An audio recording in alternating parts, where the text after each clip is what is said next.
Hello everyone. आज हम start कर रहे हैं क्लास 8 की साइंस की वर्कशीट नंबर 10। डेट है आपकी 4/11/2020। आज की वर्कशीट का जो आपका टॉपिक है वो धातु है। ठीक है, स्टार्ट करते हैं हम हमारी वर्कशीट। हमारे आसपास बहुत सारे पदार्थ पाए जाते हैं। यदि हम इन पदार्थों को धातु व अधातु में अलग करने के लिए कहें तो आप क्या करेंगे? यानी अगर हम आसपास की चीज़ों को देखें तो बहुत सारी चीज़ें धातु और कुछ चीज़ें ऐसी होती हैं जो अधातु से बनी हुई होती है।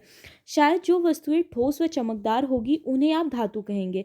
तो जो चीज़ें हमें ठोस दिखाई देंगी, चमकने वाली दिखाई देंगी, तो उन्हें हम धातु कह देंगे। ठीक है, उसको हम धातु की कैटेगरी में रख देंगे। आज हम पदार्थों के दिखावट और कठोरता के आधार पर दो वर्गों में वर्गीकृत करेंगे जिन्हें धातु व अधातु कहते हैं। तो आज हम यही काम करने वाले हैं इस वर्कशीट में कि पदार्थों की जो दिखावट होती है और जो उसकी कठोरता होती है उसके आधार पर धातु को और अधातु को अलग करेंगे। ठीक है, सबसे पहले हम धातुओं के भौतिक गुण यानी उसकी विशेषताएं देखते हैं। फर्स्ट है उसमें कठोरता। अधिकांश धातुएं कठोर होती हैं। सोडियम व पोटेशियम धातुएं बहुत मुलायम होती है जिनको चाकू से काटा जा सकता है। तो जो धातुएं होती हैं ज़्यादातर वो बहुत कठोर होती है, लेकिन कुछ धातुएं ऐसी हैं जो मुलायम भी होती हैं, जैसे कि सोडियम और पोटेशियम। ये ऐसी धातुएं हैं जिन्हें हम आसानी से चाकू से काट भी सकते हैं। सेकंड है तन्यता। धातु का वह गुण जिससे उन्हें खींचकर तारों में परिवर्तित किया जा सकता है तन्यता कहलाता है। उदाहरण के लिए कॉपर, लोहा, एल्युमिनियम आदि।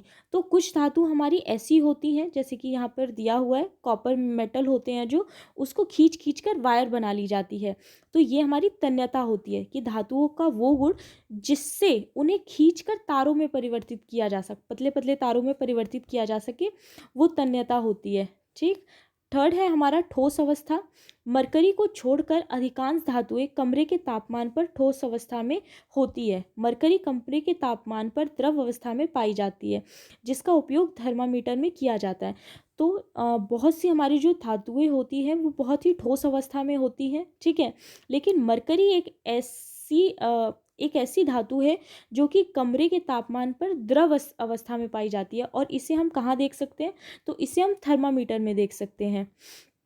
फिर फोर्थ है आपकी आघातवर्धनीयता। इसे समझने के लिए हमें एक एक्टिविटी यानी कि एक क्रियाकलाप करना पड़ेगा। इसमें हमें किन किन चीज़ों की ज़रूरत पड़ेगी? तो सामग्री में हमें लोहे के कील की, एल्युमिनियम के तार की, कॉपर तार की, कोयले की, पेंसिल का सिक्का, इसके अलावा कार्बन, छड़ और हथौड़ी की ज़रूरत पड़ेगी।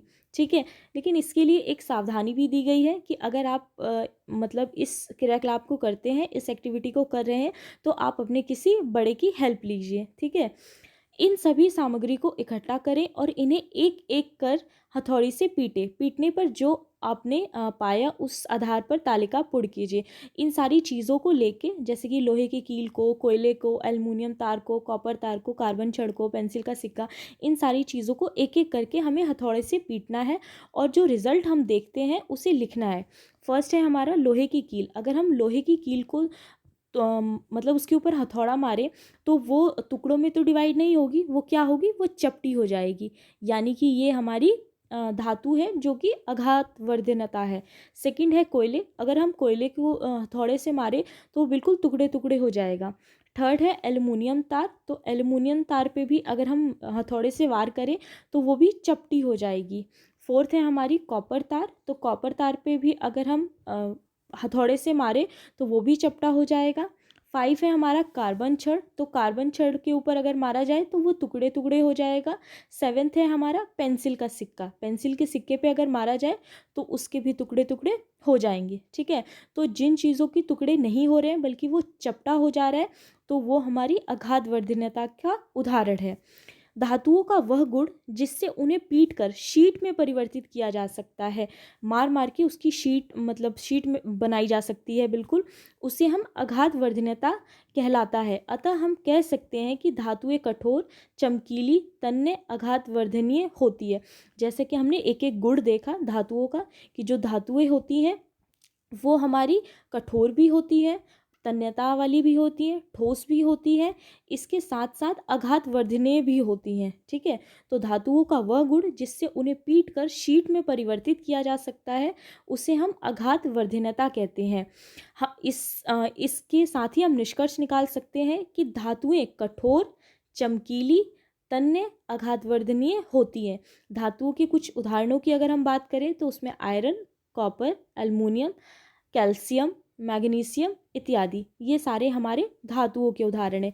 इसके अलावा सल्फर, कार्बन, ऑक्सीजन, फास्फोरस अधातुओं के कुछ उदाहरण हैं। बाकी की जो हमारी एग्जाम्पल है, सल्फर हो गया, कार्बन, ऑक्सीजन, फास्फोरस, ये सब हमारा क्या है, अधातु है। ठीक है, इसी के आधार पे आपके क्वेश्चन आंसर दिए गए हैं। निम्नलिखित प्रश्नों के उत्तर दीजिए।